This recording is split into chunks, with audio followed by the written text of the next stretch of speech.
Preste atenção, líder. Se você quiser mudar o resultado, mude o líder. Isso é John Maxwell que fala. Um líder precisa ter impulsão, Romulo. Um líder precisa ter energia. Um líder precisa embarcar na corporação, na solução, naquilo que ele vai apresentar. Muita energia, muito engajamento para que aquilo possa escalar e avançar.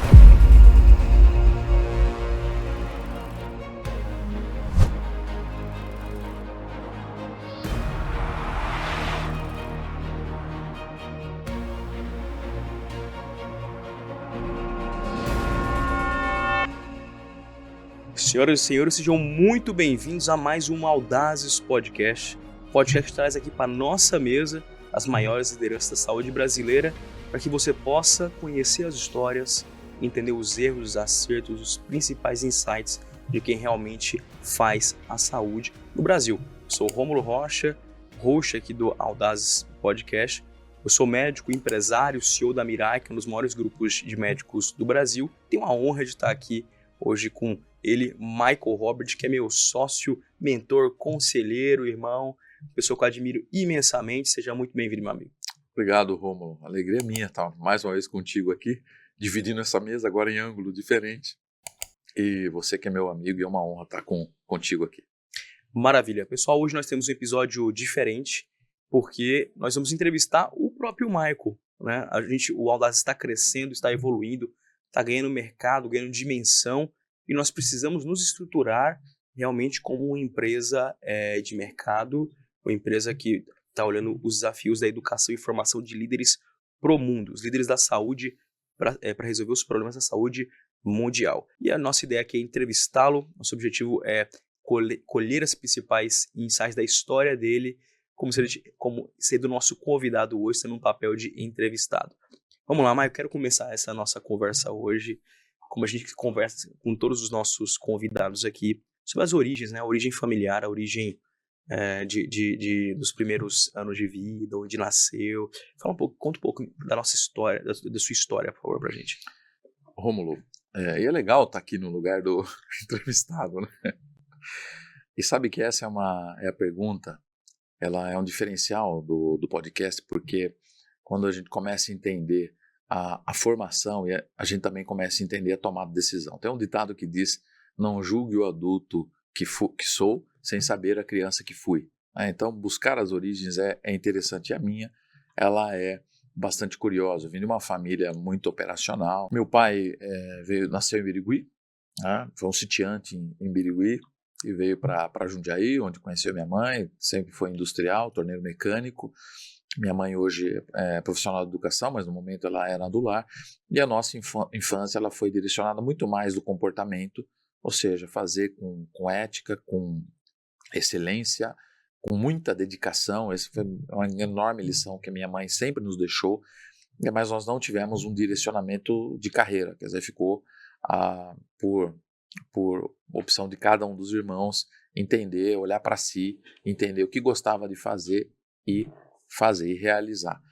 Eu, por conta disso, ali sem muita opção, o primeiro curso técnico que eu faço, ele é de processamento de dados, né, que eu confesso que eu, de fato, detestava, né, só que eu agradeço a minha mãe, agradeço a Deus por ter feito, porque, imagina, eu sabia desenhar a estrutura de uma programação, né, e isso gerou uma estrutura de raciocínio desde cedo. Então, tudo que eu vim desenvolver depois, ele está ligado a uma estrutura que eu aprendi nessa adolescência com formação de processamento de dados. E a nossa infância sempre foi ali em Jundiaí, uma família muito local, muito humilde, mas também muito dedicada e esforçada. Espetacular, Michael. Você mencionou uma palavra muito importante, que é direcionamento. Quem direciona de um lugar para outro lugar. Dentro da mente da tua mãe, que por te conhecer, eu sei que foi a protagonista na tua educação, qual era o ponto A e o ponto B, né? De onde sua mãe estava querendo direcionar vocês, para onde ela queria direcionar vocês? Rômulo, que é uma pergunta profunda, tá? Porque a nossa infância, ela foi marcada por um ambiente de muita dificuldade. E ela necessariamente não precisaria ser assim, porque meu pai estava bem posicionado e tinha uma boa profissão. mas por opção dele, ele acabou não lidando bem, né? Não lidando bem com as oportunidades, não usufruindo bem das oportunidades, e também acabou nos abandonando, deixando a família. Então eu percebo que a partir daí minha mãe, ela tem um esforço de garantir, né, de colocar no nosso coração e na nossa mente a necessidade de ser constante, dedicado e fazer com excelência. Então, o ponto B para ela, e hoje eu vejo a alegria dela com os filhos, de saber que os filhos, cada um seguiu a sua carreira, a sua aptidão, aquilo que entendeu que devia fazer, mas que todos fazem com muita dedicação, com muita responsabilidade, aquilo que se compromete a fazer. Eu não acredito que ela não estava na cabeça dela assim, meu filho vai ser médico, vai ser empresário, vai ser engenheiro. Isso ela não demonstrou, mas ela claramente ela foi muito discipuladora do nosso caráter, né? Para dizer, ela só assume um papel de pai nesse momento e ela não substitui o papel de pai porque não dá, mas um pai tem a obrigação, o dever de direcionar. Esse é um papel do pai, né? O pai que direciona, é que protege e é que provê, né? E a mãe é que acomoda, é que acalenta, é que dá aquele aconchego de amor, né? E ela passa então a fazer esse papel que seria do meu pai, dando a direção. E qual que era a direção dela? Faça com excelência, faça de forma honesta, faça de forma correta. Que nunca, aliás, Rômulo, e ela ouvindo, ela vai gostar disso. Ela sempre disse, eu publiquei isso uma vez no LinkedIn, alguns anos atrás, ela sempre disse, obedeça os seus superiores. Sempre. Ela enfatizava. Ela não queria, isso ela deixou muito claro, ela não queria que a gente corresse o risco de confrontar exageradamente superiores ou passar por desobediente, negligente, indisciplinado às ordens superiores, né? Porque ela queria ter certeza que a gente faria com honra aquilo que a gente se dispusesse a fazer. Espetacular, eu vejo que sua mãe conduziu vocês, digamos que no caminho da diligência, Sim. no caminho da excelência, e isso já é um direcionamento raro, né? Eu imagino que por toda a estrutura familiar, todos os conflitos familiares que certamente houveram relacionados à questão do teu pai e tudo mais, eu imagino que ela se sentiu com senso de missão. Poxa, eu tenho os filhos. Quantos irmãos? São mais dois, né? São 3 filhos. O mais velho é o mais novo. Como é que eu vou tocar essa casa aqui sozinha? Como é que eu vou tocar esse lar? Como que eu vou direcionar essas crianças?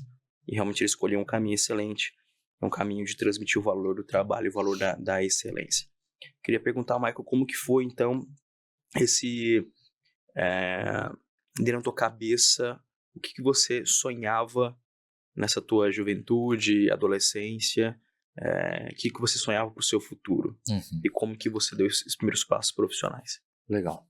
Rômulo, primeiro, o meu primeiro grande sonho era não passar a necessidade que eu via minha mãe e a gente passando, né? Em função do que eu comentei aqui em relação ao meu pai. Então eu tinha muito claro desde a infância que eu queria avançar, eu queria crescer, eu queria fazer algo que fosse vencedor. E percebi uma aptidão para vendas. A minha mãe, quando começa a trabalhar, a partir do momento que meu pai sai de casa, ela começa trabalhando no círculo do livro. E, naturalmente, você é uma geração mais jovem, né? Mas aqueles que são da minha geração X ou Baby Boomer vão lembrar muito bem, tinha o círculo do livro e ela vendia livro, então, de porta em porta, né? E imagina, né, para um país que hoje lê, em média, um livro por ano, no máximo, imaginem há quase 40 anos atrás, né, ou há 40 anos atrás, como é que era esse desafio. Então, tinha muita coisa para escolher, ela escolheu vender livro. É incrível isso. E eu tive o privilégio de acompanhá-la. O meu irmão mais velho cuidava da mais nova e eu saía com ela para acompanhá-la no trajeto das vendas. Então, ela chegava numa rua, num bairro, e saía de porta em porta oferecendo os livros. E, naturalmente, 90% ou mais que isso não recebiam, né? Não tinham interesse. Então, em algum momento do dia, era comum, ela falava, hoje chega, vamos voltar para casa, não deu. E eu falava, não, mãe, vai dar. nós precisamos ir até o final da rua. Se nós não formos até o final, nós não vamos saber, né? Eu nunca esqueço isso. Eu até gosto que ela conte, né? Porque eu era uma criança de 8 anos, 8, 9 anos, mas eu não... Então você acompanhava sua mãe nessas vendas. Eu acompanhava ela nas vendas, né? Enquanto meu irmão cuidava da minha irmã em casa, né? Para não ter 3 fazendo folia. Ela levava um para ser companhia dela e eu fui o privilegiado, né? Porque aí eu do meio, eu era a pessoa certa, né? A criança certa para poder acompanhá-la. Então eu acompanhei essa e jornada mais adiante. Aí eu dizia, mãe, vamos até o final da rua, porque depois que a gente passar por todos, nós vamos saber, de fato, quem quer, quem não quer. Mas a gente precisa bater, falar com todo mundo, bater na casa de todo mundo. Isso passou a ser um incentivo para minha mãe, ela conta, né? E então o filho que ela escolheu para acompanhá-la, para equalizar o cuidado da casa, acabou sendo um motivo a mais, um estímulo a mais para o dia a dia. Então eu acompanhei no Círculo do Livro, depois ela foi para o Jornal de Jundiaí e eu pude acompanhá-la, a vender assinatura de jornal, eu participava das feiras, eu entregava o jornal nas feiras, a famosa Festa da Uva, eu entregava o jornal para as pessoas e convidava a pessoa para ir até a barraca lá onde ela ficava, até o stand onde ela ficava, para poder fazer assinatura. Então ali para mim, Roma, aquilo me dava uma satisfação tão grande, de ver minha mãe fazendo uma assinatura, de ver ela crescendo, desenvolvendo, sustentando a família, né? Comprando aquilo que a gente não tinha. Então, para mim era uma enorme realização. Aquilo foi enchendo meu coração. Eu sabia, já criança, que o que eu queria era isso, eu queria vender. Eu gostava disso. Então tinha uma reuniãozinha de família, por exemplo, né? um almoço lá da minha avó, eu fazia geladinho para vender para os tios, né? Eu queria trabalhar no processo de venda mesmo. Então, eu tive esse privilégio de entender isso. E isso direcionou minhas decisões, as primeiras decisões para a construção da carreira, né? Depois passo numa empresa, e eu fui antes entregador de jornal, depois eu vou para uma empresa para ser office boy. Rapidamente eu sou promovido, em 6 meses eu fui promovido de office boy para auxiliar de compras.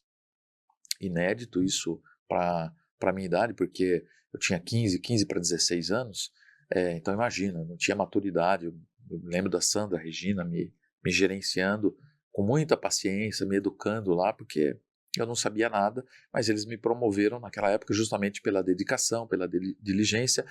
E quando eu trabalho no processo de compras de uma indústria, reforça ainda mais o meu desejo por venda, de querer estar do outro lado. Eu quero ser o vendedor. Então eu saio dessa empresa onde eu estou aí como auxiliar de compras e imediatamente eu tinha certeza. Eu tinha 16 anos, eu fui procurar a posição de vendas. Aí eu já fui direcionado, eu quero vender. E então começa a minha carreira efetivamente na área de vendas, que perdura até hoje. Espetacular, Michael. E você conseguiu muito cedo entender a sua vocação, trabalhar desde pequeno, ter um exemplo em casa, isso é espetacular. Queria perguntar para você, você falou que foi promovido lá com 15 anos, já foi promovido. Quais eram as qualidades que você tinha que demonstravam que você deveria ser promovido? Eu pergunto isso porque muitas vezes as pessoas elas pensam assim, poxa, o dia que eu estiver em tal posição, eu vou expressar tal e tal comportamento. Por exemplo, disciplina, por exemplo, diligência. Mas o fato é que quem não expressa isso antes de ser, não se torna. Se você não se comportar como um líder antes de você ser ungido líder, você não vai se tornar líder, geralmente, né? O que você já expressava lá no começo de características que poxa, isso saltou aos olhos dos teus líderes para falar, esse rapaz aqui é promissor, a gente precisa investir nele. Ótima pergunta, Rômulo. Todo mundo conhece uma metodologia, uma terminologia CHA, C-H-A, conhecimento, habilidade, atitude. E todo mundo também sabe que 80% do êxito ele é atitude e 20% está entre o conhecimento e habilidade. Esse legado que minha mãe investiu, né, essa semente que ela plantou de dedicação, ela me perseguiu e me persegue até hoje. Quando eu entro na empresa, eram 2 empresas grandes, que eram 2 indústrias, uma na frente da outra, do mesmo sócio dos mesmos donos. Eu fui contratado para ser office boy interno. O que faz um office boy interno? Ou o que fazia, que hoje não tem mais. Ele é o secretário de todo mundo. Será o e-mail em pessoa? Você ficava levando essa informação? Exato, ele é o secretário de todo mundo, né? Ele leva documento, ele tira a cópia. Foi lá que eu aprendi a tirar uma cópia no Xerox, passar um fax na época.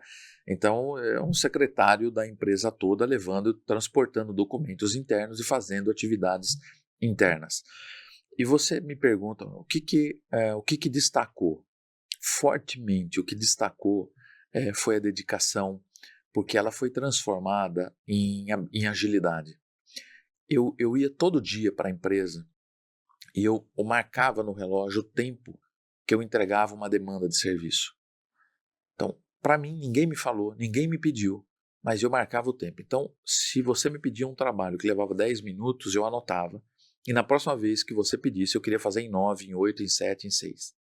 Então, eu fui demarcando meu tempo de entrega. Quando alguém me chamava de uma empresa para outra, eu corria no pátio, porque eu queria, dentro da ligação que eu fui chamado, a minha chegada, eu queria chegar num tempo recorde, eu queria dizer para a pessoa que eu era rápido naquilo que ela estava fazendo. E o que eu fazia? Como a empresa tinha uma parte de escritório com janelões, e aí as pessoas veriam eu correndo, quando passava os janelões eu agachava, aí eu passava por eles, corria no pátio.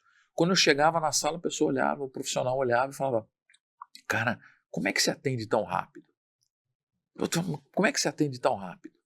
Foram 6 meses para eu ser promovido em função disso. De eu correr no pátio, de eu querer entregar com agilidade, de eu querer fazer muito rápido e tudo muito organizado. Então, se eu for destacar, né, o que me levou, como é que uma empresa olhou para o office boy? Tinha muitos diretores, gerentes, profissionais no back-office, tinha muita gente na empresa, 2 indústrias grandes, na área de embalagens e rolhas para bebidas, tinha 80% do mercado nacional, então assim, empresas grandes, o que eles enxergaram? Menina muito rápido. E isso foi coroado como? Quando eu entro na área de compras, não quando eu sou promovido, quando eu acesso a área de compras, em algum momento desses 6 meses, foi pedido um trabalho, precisava-se fazer um trabalho de brindes para as empresas, muito simples. E eles precisavam organizar aquilo, então falaram para o office boy, olha, Michael, organiza isso aqui num papel, num documento que nós vamos apresentar para a diretoria, você pode fazer isso? Sim. O que eu fiz? Eu fui para a minha salinha, levei as cotações de canetas e brindes, peguei páginas amarelas na época, verifiquei a empresa de brindes, liguei e perguntei se eles podiam mandar os brindes como prova, já com a marca das empresas.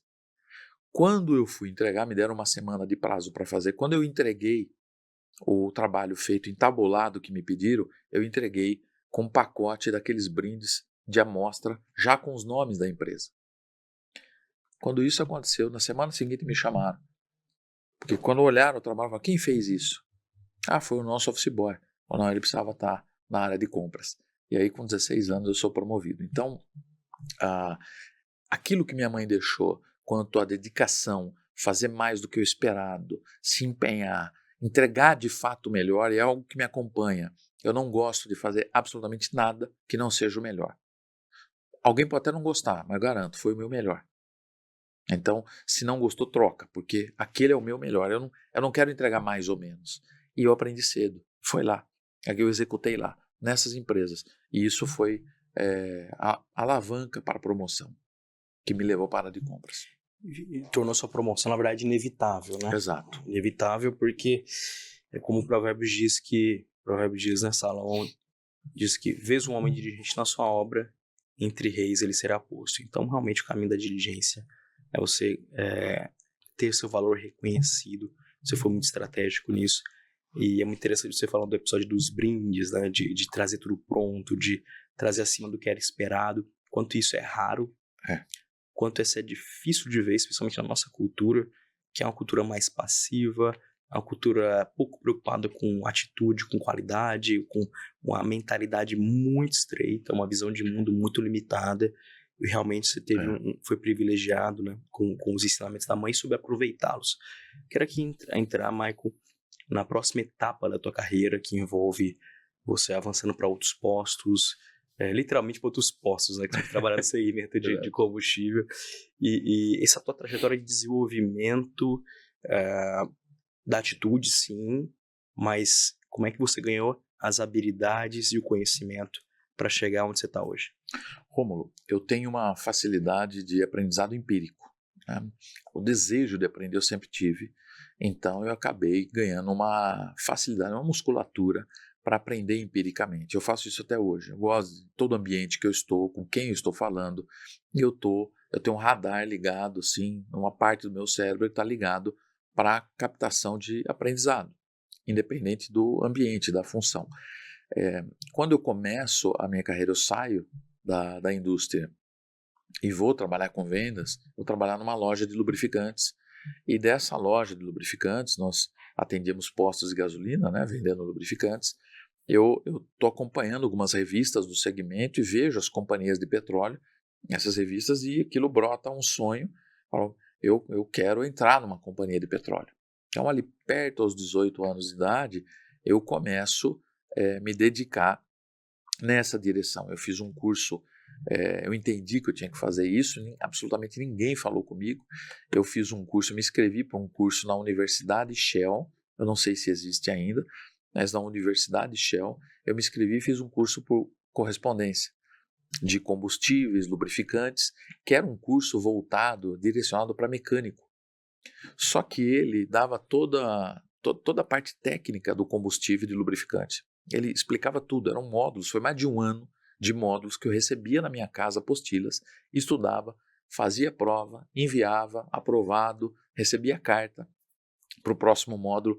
Numa próxima eu trago aqui a pasta que eu tenho, essa é uma pasta que me acompanha lá no escritório, pasta da Universidade Shell, e que eu tenho todo esse esboço de estudo. Então, Rômulo, a partir daí eu somo a dedicação, a atitude, o preparo, um preparo melhor, né?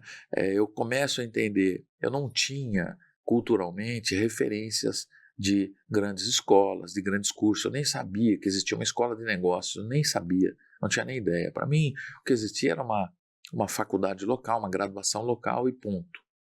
Mas quando eu acesso a primeira companhia, né, eu saio da loja de lubrificantes e entro na minha primeira companhia, eu entro exatamente dessa forma, começando a se dar as principais revistas do país, tudo que falava de economia, tudo que falava de petróleo, e eu devoro aqueles materiais para poder me dar bagagem, para me dar corpo e lidar com aquilo que eu estava atuando, porque eu comecei muito jovem. A primeira companhia eu tinha de 18 para 19. Então, quando eu acessei, hoje você tem programa de estágio, né, quem está na nossa audiência, né, é normal alguém vai entrar jovem na empresa e passar por um programa de treinamento de estágio. Na minha época, isso não existia. Eu estou falando da década final, meio da década de 90 para frente, né? Isso não existia. Então você não tinha um programa de treinamento, você vinha o profissional pronto. Eu me lembro que o executivo comercial mais jovem depois de mim tinha 34, eu tinha 19. Eu estava completando 19, tinha acabado de tirar carta. Né? Comprei um guia 4 rodas, pus no carro, que era para eu poder saber andar, que eu nem sabia andar em São Paulo em lugar nenhum. Né? Eu tinha um ambiente de profissionais mais maduros. E como é que você vai perseguir quem sabe mais do que você, quem tem mais experiência que você? Então eu sabia que eu tinha que me dedicar estudando. Naquele momento, estudando o mercado. Né? Qual era o meu Google? Era comprar as revistas, era comprar livros que falavam daquilo que eu trabalhava e eu devorava esses conteúdos para poder chegar em melhores condições e executar o meu trabalho. Espetacular, você começa a ganhar bastante conhecimento, eu imagino que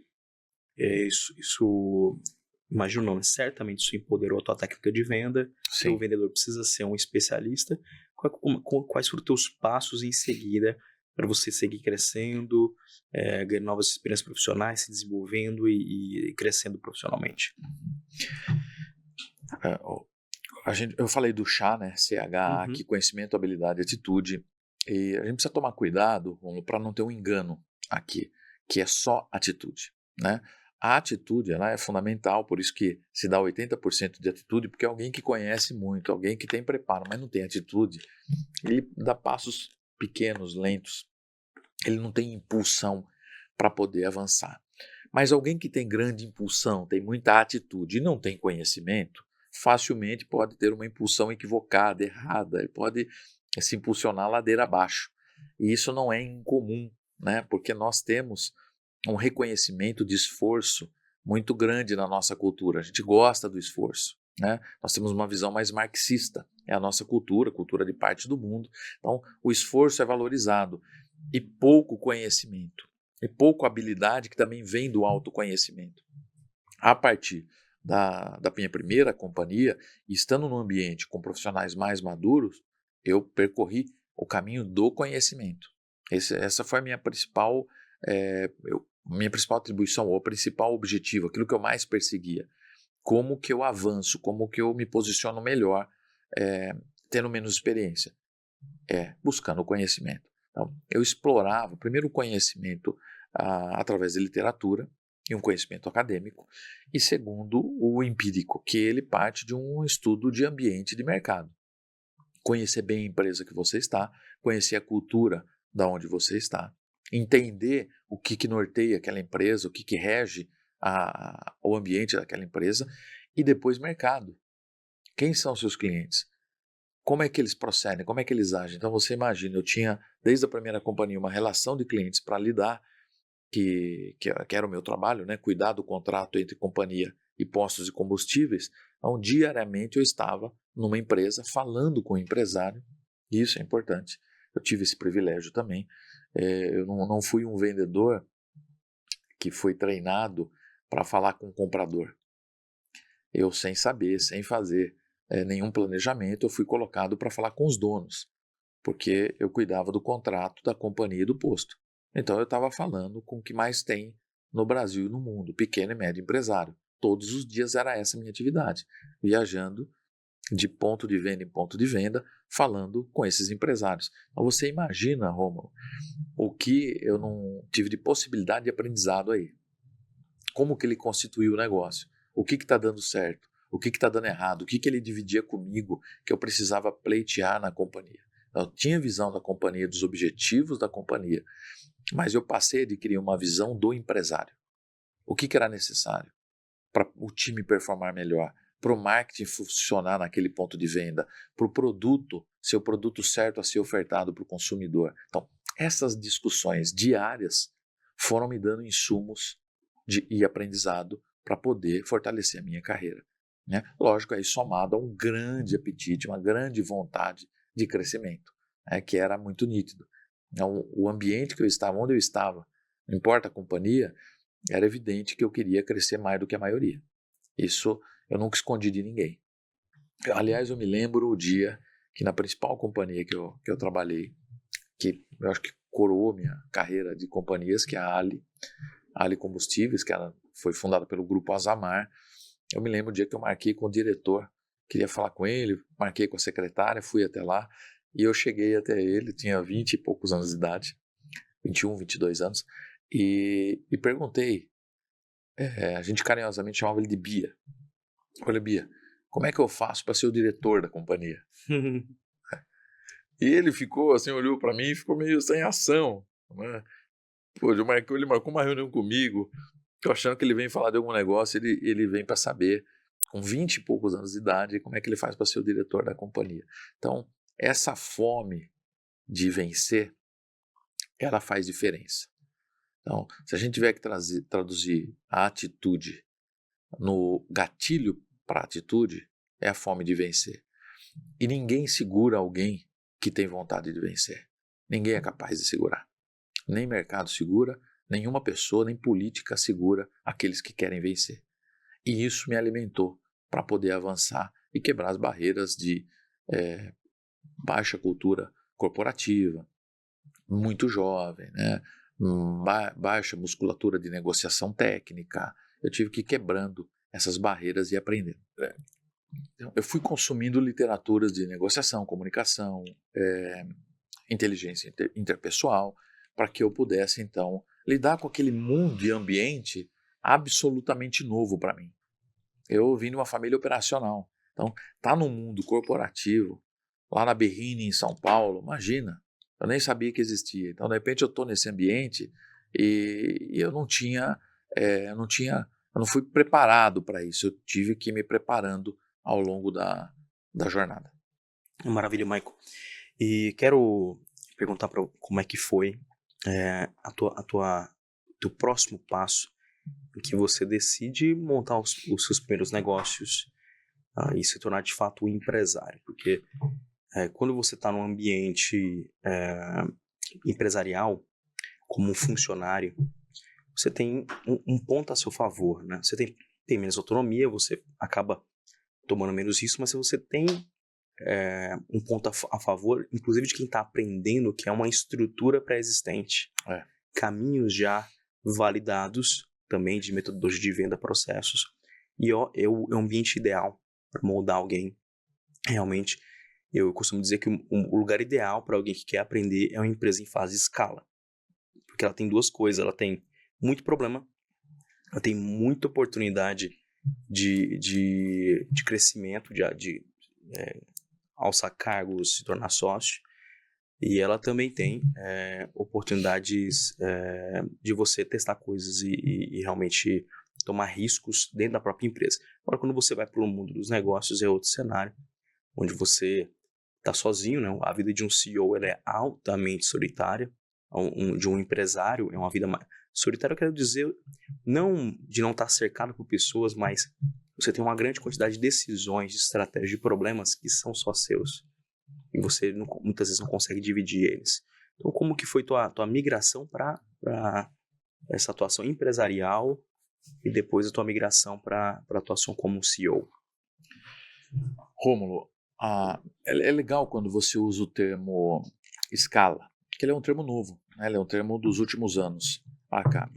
Antigamente, estou falando de uma janela de 20 anos, 25 anos, olhando para o mercado a partir de 90, abertura do mercado no Brasil, globalização, o advento da internet a partir do ano 2000. Então, só que esses últimos 25 anos ele é um rebuliço que vai transformando a economia, a forma da gente pensar, a forma da gente agir.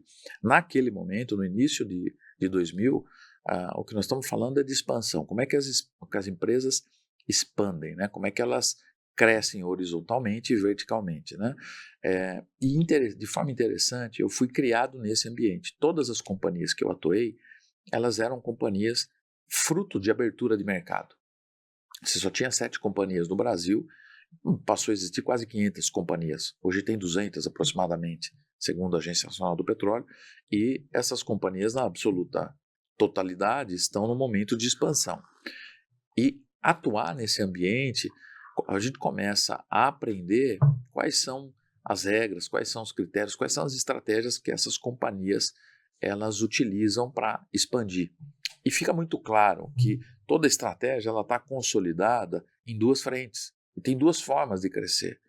Ou você aumenta a tua base de clientes, ou você aumenta o teu mix de produtos. Ou você faz os 2.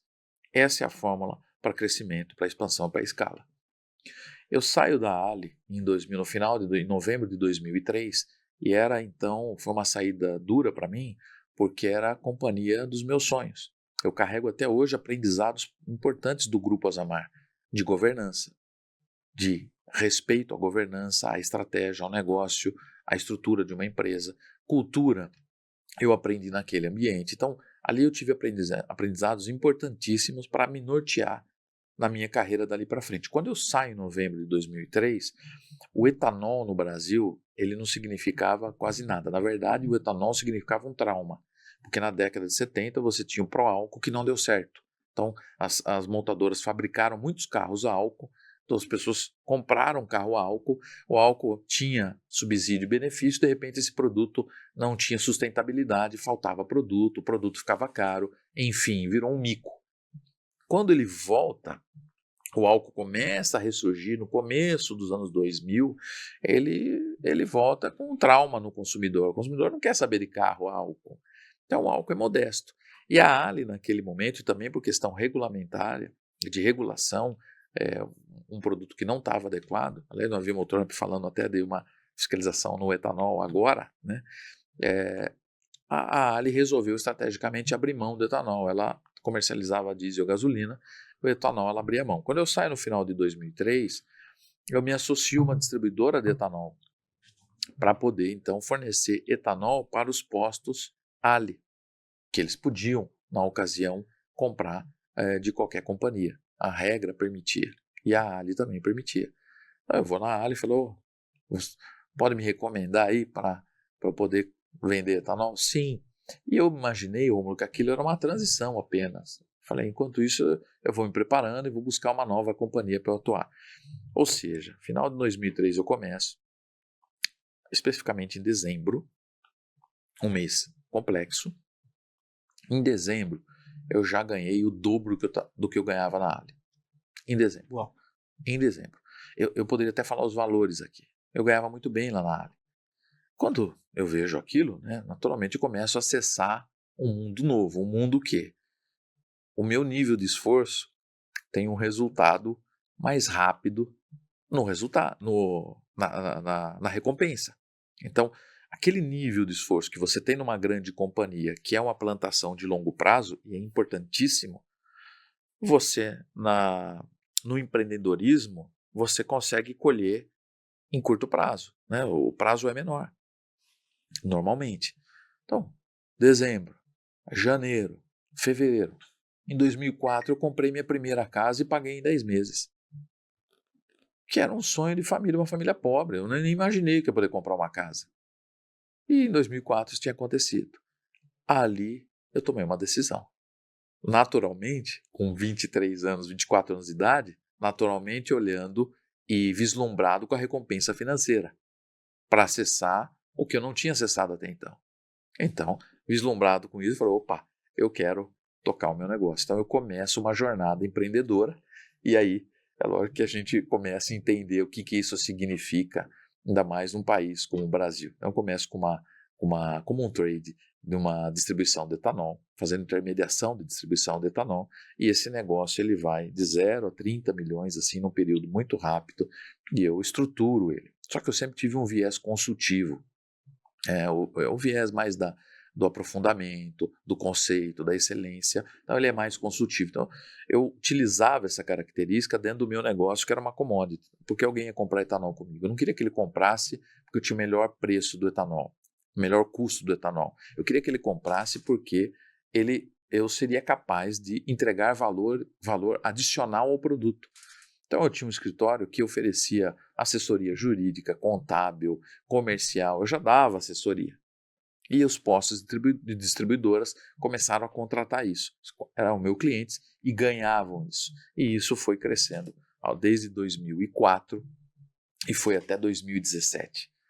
O álcool etanol, ele passa até 2008, ele tem um auge, ele começa a crescer numa velocidade muito grande, ele escala no Brasil potencialmente e ultrapassa o consumo da gasolina. Para quem dirige, ele vai se lembrar 2004, 2005, ele passa o consumo da gasolina e do mesmo jeito que ele sobe, ele de repente ele começa a cair. Problemas de infraestrutura, capacidade produtiva, terra que tem que ser tratada, você tem uma série, regulamentação da Agência Nacional do Petróleo, você tem uma série de situações que tornam inviável. Naturalmente, eu não tenho uma visão tão ampla, eu começo a aprender a ter uma visão empresarial. E aí, isso é importante também para o nosso telespectador. Aí a importância da gente entender que não dá para ser amador naquilo que nós vamos fazer. Se a gente se dispõe a fazer algo, que sejamos profissionais. Eu passei a entender que eu tinha que ter uma visão holística do que significava empreender. Não bastava eu olhar a compra e venda do produto. Eu tinha que olhar regulamentação, mercado, tendência, comportamento do consumidor. Ou seja, abraçar, conseguir analisar o contexto nos seus vários horizontes. Né? Exatamente. Você precisa de uma equipe para performar, essa equipe precisa ser preparada, então você precisa de liderança. Começa a se montar na tua frente uma engrenagem. Uma coisa é eu ter uma habilidade, colocar minha habilidade à venda e começar a progredir e prosperar. Outra coisa é eu transformar isso em um business, um negócio. E escalar. Escalar eu vou precisar de um conjunto de fatores, de stakeholders, de pessoas, de estratégia, de processo. Eu vou precisar de outras atribuições que você não faz sozinho. E ninguém, nem Steve Jobs, nem ninguém fez sozinho. Não dá para fazer sozinho. você vai ter que arrumar, você vai ter que construir uma orquestra, um conjunto de pessoas, um time que seja capaz de realizar isso com você. Então, eu começo essa jornada a partir de 2004, 2005, naturalmente eu sofro muito. Eu passo a também ter muito fracasso, muitas cicatrizes de negócios que não deram certo, inadimplência porque eu não avaliei bem o crédito, problemas de produto, prejuízo. Aquilo que era lindo, uma ação trabalhista. Quer dizer, você começa a entrar no mundo real, né? Aquele, como o ditado diz, né? Ali onde o filho chora, a mãe não vê. Começo a passar por esse cenário, né? Saber o que é um processo jurídico, o que é uma situação mais complexa, delicada. Enfim, isso vai com muita velocidade até 2017. Então, essa janela de 13 anos, eu sempre digo, Romulo, eu começo a minha primeira etapa de vida profissional, ela é uma etapa de carreira. Depois ela se torna uma etapa empresarial, porque eu uso essa janela para empreender. E eu sou empresário até hoje, empreendo até hoje, fruto desse momento. Lógico que hoje com mais maturidade e sabedoria. E eu fico então por 13 anos, carreira solo, sem sócio, fazendo esse negócio sozinho, contratando pessoas e conduzindo sozinho. Você está traçando um cenário muito precioso para a gente, que eu imagino que grande parte da nossa audiência talvez esteja preso nele, que é de alguém que empreendeu, o negócio dá certo, seja se você montou uma clínica, um hospital pequeno, uma empresa de OPME, que seja, você teve um sucesso inicial, poxa, legal, estou fazendo o que eu gosto, ganho dinheiro, só que tem um desafio de crescer o negócio. O negócio ele precisa crescer. Primeiro, porque o caminho natural de um negócio ele é o crescimento. E segundo, até para você reduzir os riscos, você precisa crescer para reduzir, por exemplo, dependência de poucos clientes, dependência de poucas pessoas, para que a empresa possa rodar de uma maneira independente de você. Um pequeno negócio, ele não tem muitas vezes receita para que ele independa do sócio. O sócio está tocando ali, né? Então o negócio precisa crescer até para conseguir pagar uma estrutura que substitua o dono, para você ser dono de verdade, não só um funcionário da empresa. Você está traçando aqui esse cenário de migração, eu diria, da fase de sobrevivência para uma fase realmente de escala. Queria que você, como eu sei que você entende profundamente disso, dialogasse com o empreendedor na saúde que está nessa fase de a clínica dele deu certo, o hospital dele deu certo, mas ele precisa agora criar muito mais que o negócio, criar uma organização. Queria que você trouxesse insights para nós de quais são os principais pontos a serem observados do ponto de vista de formação de time, de um co-founding team, de um time, um núcleo de primeiras pessoas para realmente colocar esse negócio em pé na rota do crescimento. E bom a gente extrair isso, porque hoje nós temos fórmulas de crescimento, né? Muito mais com inteligência embarcada e muito mais evoluído do que nós tínhamos há 20 anos atrás. Então, essa janela de 13 anos e esse aprendizado, eu diria que a gente tem que resgatar um conceito importante e que ele serve para todo segmento. Mas é muito bom a gente falar disso na área da saúde, porque a área da saúde e o empresário da saúde, o líder da saúde, ele tem uma característica de independência, porque é um ambiente técnico, um ambiente de conhecimento. Então você não ingressa sem determinado conhecimento. Então, todo empresário da saúde, ele já tem um nível de conhecimento elevado, né? O que isso gera? Gera em nós uma característica de independência. Eu posso, eu faço, eu vou conduzir o negócio. Eu gosto quando você fala de transitar o negócio para uma organização. E eu entendo que o ponto está aí. É quando você começa a criar uma visão de interdependência e de necessidade de que esse negócio, essa ideia, esse projeto se torne uma organização, um organismo vivo e sustentável de longo prazo. E é nesse ponto que eu chamo a atenção do nosso telespectador, da nossa audiência, para que observe aquele que está fazendo negócio, e nós falamos com pessoas todos os dias. Hoje eu já vim falando com empresários que começaram o seu projeto, começaram um aplicativo, começaram uma solução com a visão de negócio, mas não com a visão de organização. Na visão do negócio, nós tendemos a olhar muito para o produto e para a solução. Isso é importante, talvez seja a primeira etapa, né? Mas quando você tem a visão de organização, você começa a olhar isso de forma mais ampla e naturalmente você transita para a dor de mercado. E o quanto a tua solução conversa com a dor de mercado. Quando nós temos uma visão mais clara, naturalmente virá uma visão de time, de corporação. Por isso que nós falamos do mundo corporativo. Você vai ingressar no corporativo? Sim, porque você não faz sozinho, né? Quando você identifica que a tua solução ela pode confrontar bem com a dor de mercado, ela pode evoluir, escalar na dor de mercado, você necessariamente precisará liderar um time que faça isso acontecer. E aí passa necessariamente pelo entendimento da construção da organização. O que é a base de uma organização? Sua cultura e o seu time.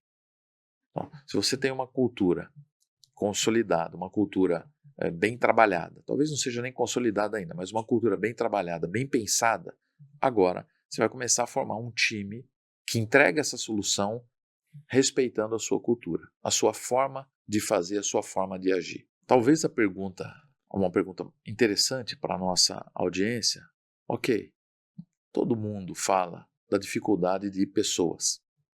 É o grande desafio do negócio. Dinheiro não é desafio para negócio, dinheiro tem sobrando, né? A grande questão está na formação de time, na formação das pessoas. Como é que eu faço para formar um time vencedor? Para emplacar um time vencedor?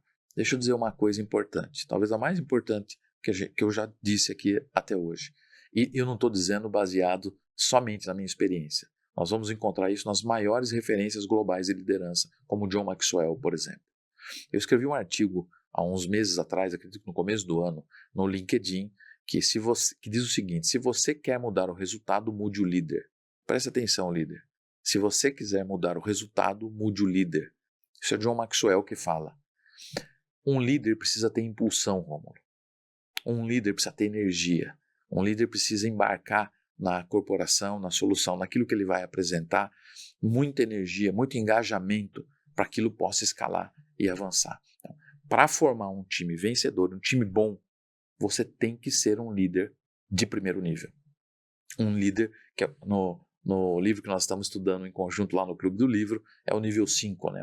É o líder nível 5, empresas feitas para vencer. Se você quer formar um time de sucesso, você tem que ser um líder nível 5. E o que o líder de nível 5 faz? Primeira regra, ele contrata e se cerca de pessoas que são melhores do que ele. Ele não é medíocre de contratar pessoas para improvisar, que ele tem que demandar, que ele tem que pilotar, tem que direcionar em cada projeto o dia todo, a semana toda, a rotina toda.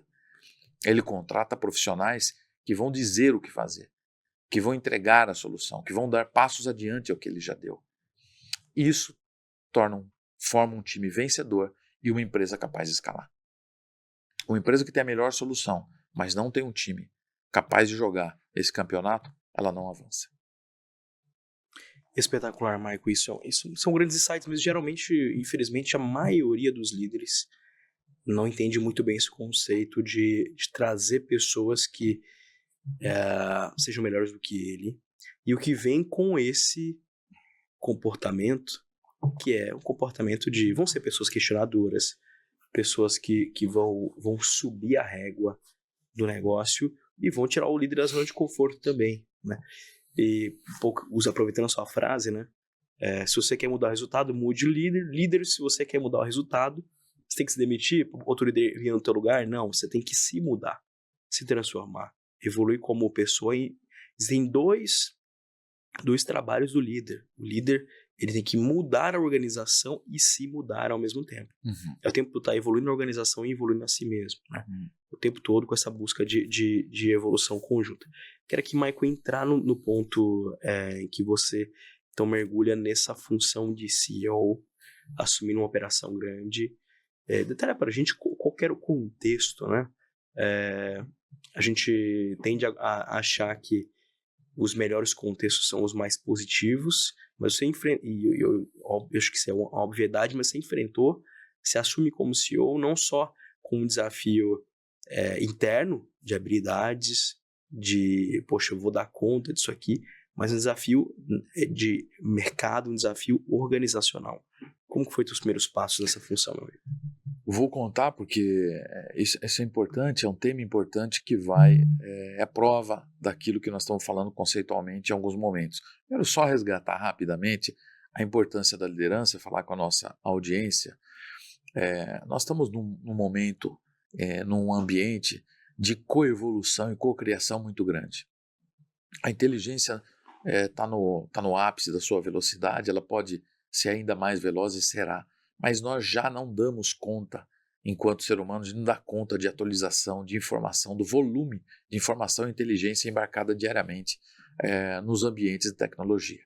Então, você que quer ser um líder de alta performance, primeiro, não dá para pensar em ser um líder, em assumir uma posição, assumir um negócio, se não for para ser de alta performance. Primeira coisa. Né? Esse é o mindset. Né? Se você pensa em fazer algo só para tocar, só por fazer, nem faça. Porque você vai entrar num cenário de competição e vai ser engolido. Então, não faça. Agora, como nós também temos um volume de pequenas e médias empresas muito grandes, nós temos uma aceitação à mediocridade normal, à média. É uma zona de conforto. Porque é bom para mim e está tudo bem, né? Porque é bom para mim enquanto dono e está tudo bem. Mas eu quero provocar a nossa audiência a explorar aquilo que nós estamos fazendo aqui. Nós temos um hub, que é o Hub Audazes, e que nós selecionamos as pessoas que querem entrar, né, os líderes que acessam o Hub através do Audazes na Saúde. Nós fazemos uma seleção carinhosa, né? Lógico que nós queremos o maior volume de líderes possível, mas naturalmente alguns não têm um perfil, nós não colocamos, não inserimos no grupo. Mas nós temos lá quase 400 líderes profissionais, executivos, empresários de vários tamanhos, co-criando, trocando informações, realizando. Então, líder, vamos ser inteligentes, mais inteligentes. Seleciona o grupo que você está, seleciona o hub que você está. Se você está num lugar que faz sentido, que agrega, aproveita, explora, porque você vai crescer com velocidade, você vai trocar com pessoas e com profissionais que podem te ajudar com velocidade. Crie uma musculatura de constante atualização. Eu estou dizendo isso porque você tocou em algo importante, Romo. O líder precisa desconstruir constantemente. Ele tem que ter uma agenda com página cheia. Eventualmente ele tem que colocar uma página branca, rabiscar alguma coisa, arrancar alguma página. Tem que desconstruir para poder construir, para poder entender o que está acontecendo, o movimento que a gente está, e co-criar com mais experientes, com menos experientes, mas com novas experiências, com quem tem experiência em tecnologia, com quem tem outro tipo de experiência, e seguir em frente. Quanto à minha próxima etapa, Romo, quando eu assumo como CEO numa operação, em 2017, numa operação de distribuição de diesel, que era muito maior que a minha operação. Né? Ela foi muito maior que a minha operação. Naquele momento, em 2017, ela vivia um momento de crise, então eu sou chamado para poder recuperar esse negócio. E aí eu aceito pelo fato de ser algo que eu vislumbrei muito mais oportunidade do que o momento do etanol. O etanol vinha em decadência. Né? Então eu sabia que eu descontinuaria aquele negócio. Então eu entendi que era uma oportunidade e eu embarco nessa oportunidade, mas num grande desafio, recuperar uma empresa que foi grande e estava num momento de crise financeira, crise com a equipe e assim por diante. O que é fundamental, o que foi fundamental para fazer um turnaround de sucesso nesse negócio? Primeiro aspecto, a liderança. Esse é o primeiro ponto. Você precisa deixar claro para o time, no momento que está, seja qual for, do teu negócio, da tua empresa, você precisa deixar claro aonde que você está e aonde você precisa ir. Cada empresa tem um estágio. Algumas estão escalando, estão em expansão. Esquece de avisar o time o nível de expansão que eles estão, o nível de escala que eles estão e o que estão fazendo. O time está trabalhando, sabe que está acontecendo, sabe que tem esse momento, mas não sabe como, que jeito, que forma, não tem um mapa para ser guiado. Então, a primeira coisa é em que ponto que eu estou e onde que eu vou chegar. Precisa estar claro para o time. Segundo ponto, qual que é o papel do time? Quem são as pessoas que têm alta relevância nessa trajetória E o que elas vão executar nessa trajetória? Tem que estar claro, clareza de função, clareza de entrega, KPIs claros, entrega clara. E terceiro ponto, qual é a recompensa?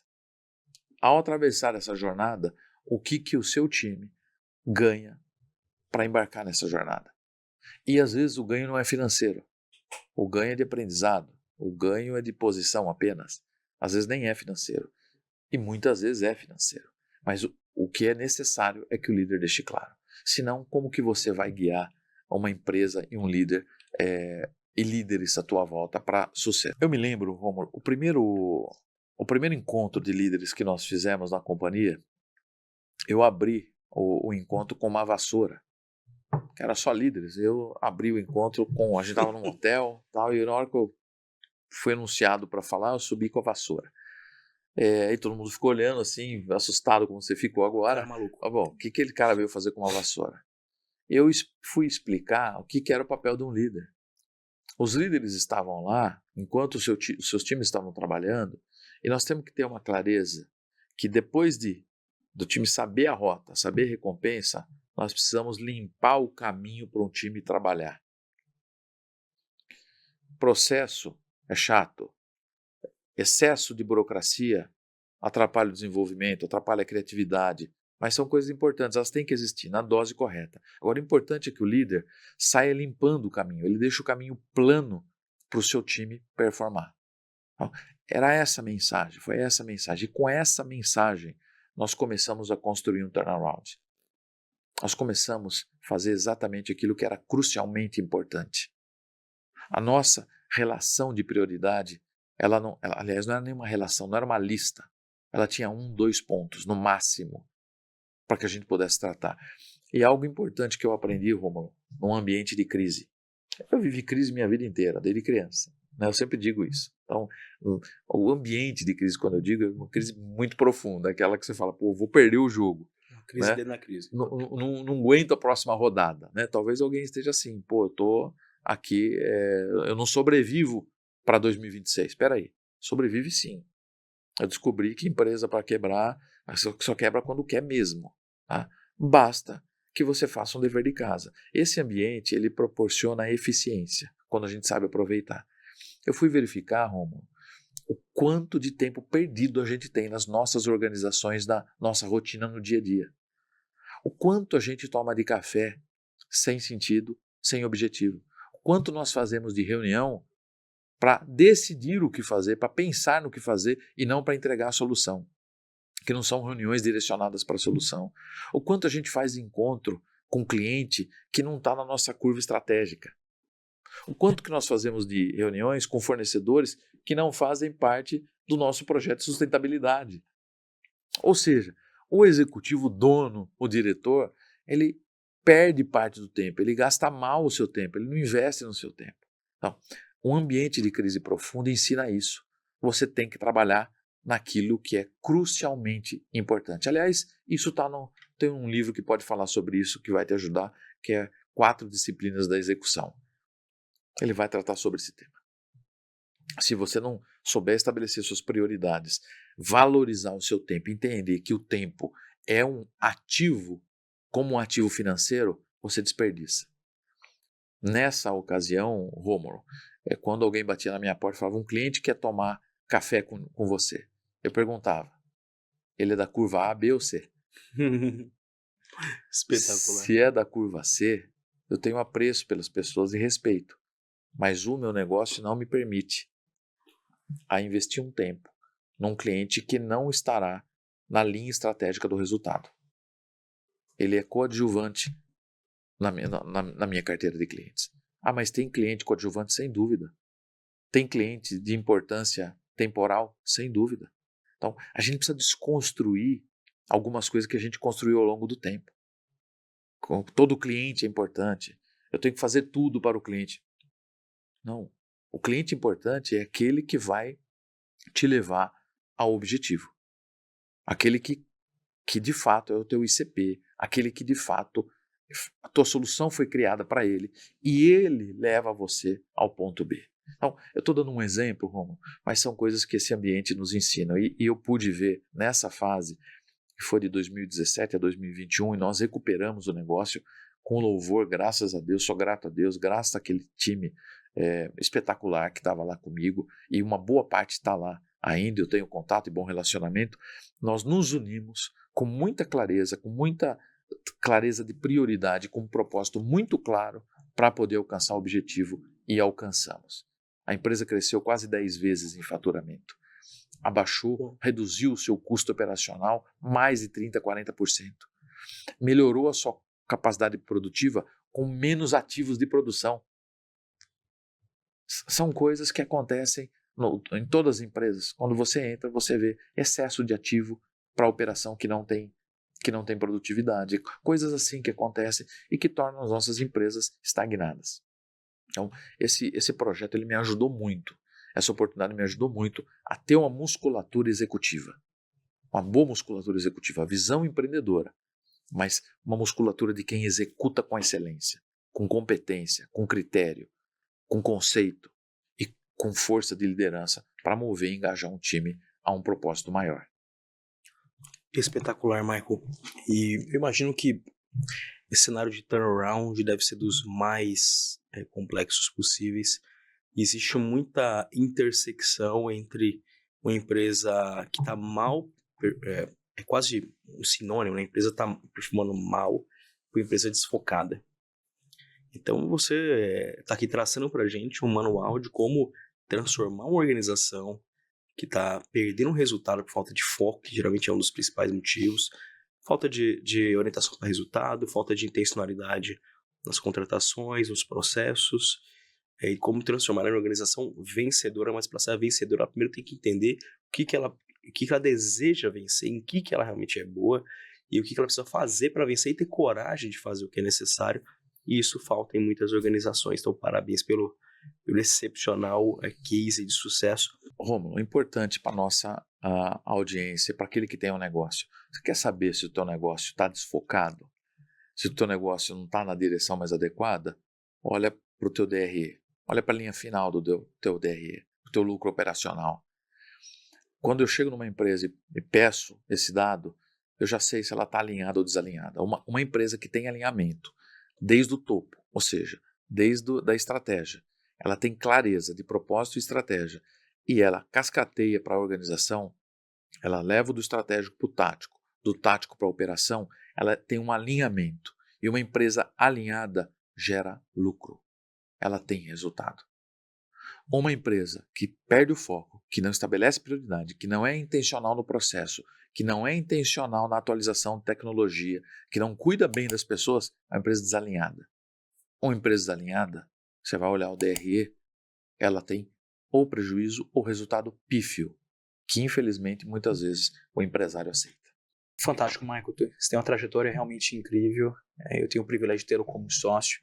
Quero entrar aqui nesse novo capítulo, que é o Audaz na Saúde, que é um projeto que começa, a gente faz um teste dele em novembro de 2024, pouquíssimo tempo atrás. Vê que tem algo aí, né? Tivemos muita audiência, conseguimos trazer grandes nomes. Depois a gente volta em janeiro, já reformulado, para ser um podcast, ser mais do que um podcast, mais uma empresa de educação, e a gente continua evoluindo. Quero que você fale para a gente, primeiro, como é que você, primeira vez que eu te falei sobre o Audazes, quando essa ideia nasceu no meu coração, como é que foi tua acolhida, teus primeiros pensamentos, e como é que foi acompanhar esses primeiros passos? Rômulo, você sabe que a gente compra o líder antes de comprar o projeto ou a missão, né? Então, esse apreço mútuo que a gente tem, essa conexão desde 2021, compartilhando de propósitos, de conceitos, num esforço genuíno para construir, para fazer acontecer, para se desenvolver, para evoluir.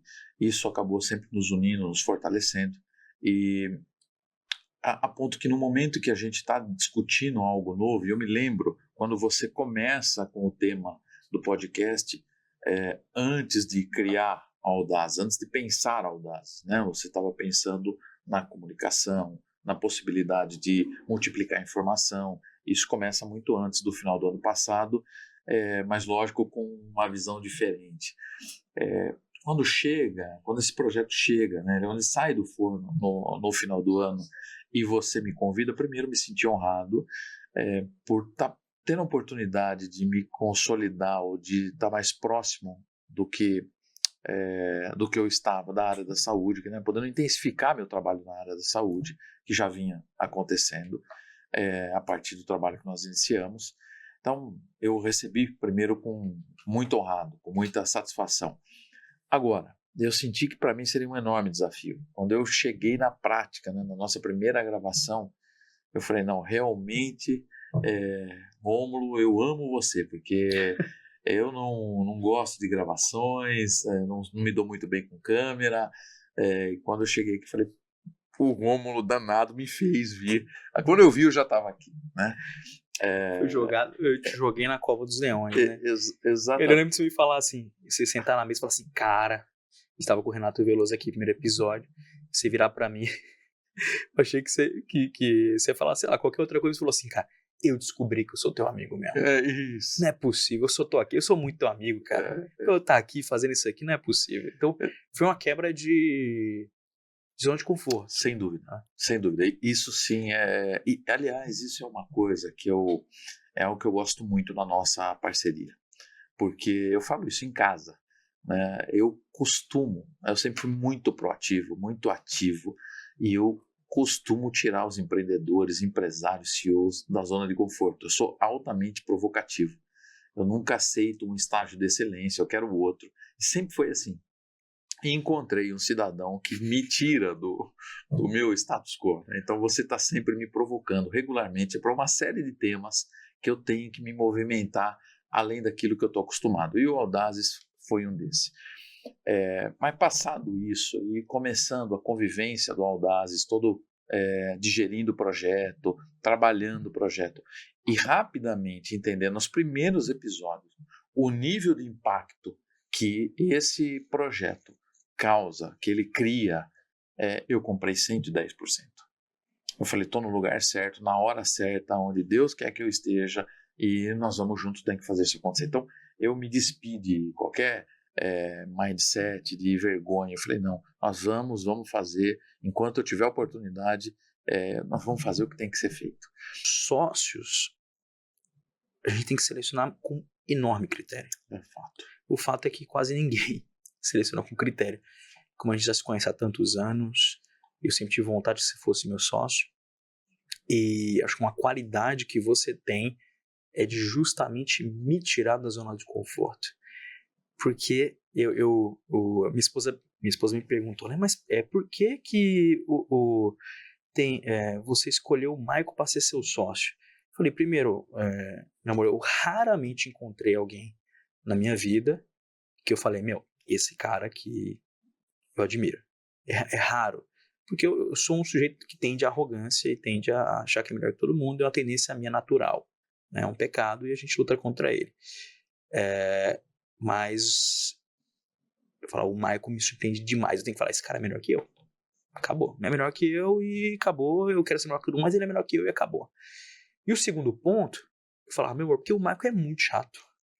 Ele é muito chato com o perfeccionismo das coisas, tendo um padrão, uma excelência, não fazer as coisas de qualquer jeito. Eu falei, eu preciso de alguém comigo que seja mais chato, porque eu sou pragmático. Eu não sou perfeccionista. Então você viu o primeiro episódio da Audazes, né? A gente lançou o podcast aqui, eu passei por uma reestruturação societária, a gente lançou o podcast mais ou menos 3 semanas depois, dia 6 de novembro.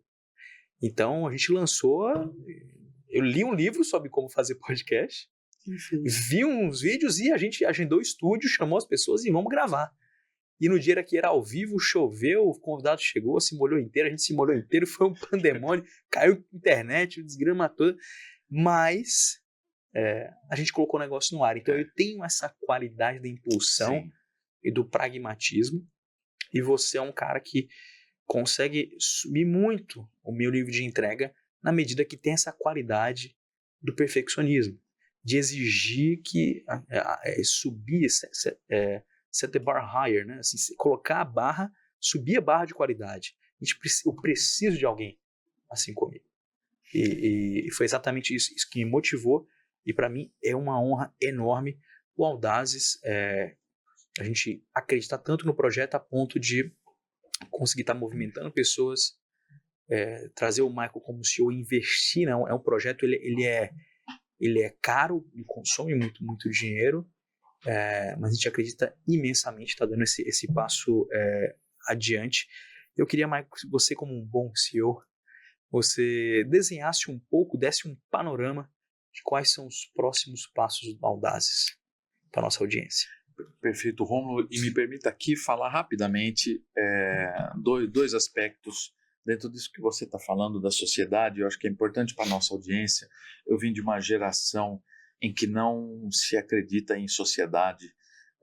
Eu ouvi isso ao longo da minha jornada toda e comecei muito cedo minha carreira em companhia de petróleo, trabalhando com empresas, com sócios diariamente. Foram mais de 150 empresas e eu assisti inúmeros problemas societários, inúmeras divisões que só confirmavam para mim aquilo que os meus mentores, as pessoas que eu mais acreditei, me diziam que era melhor andar sozinho. Portanto, eu fiquei por 13 anos numa empresa solitário, né, tocando sozinho a operação, sem sociedade.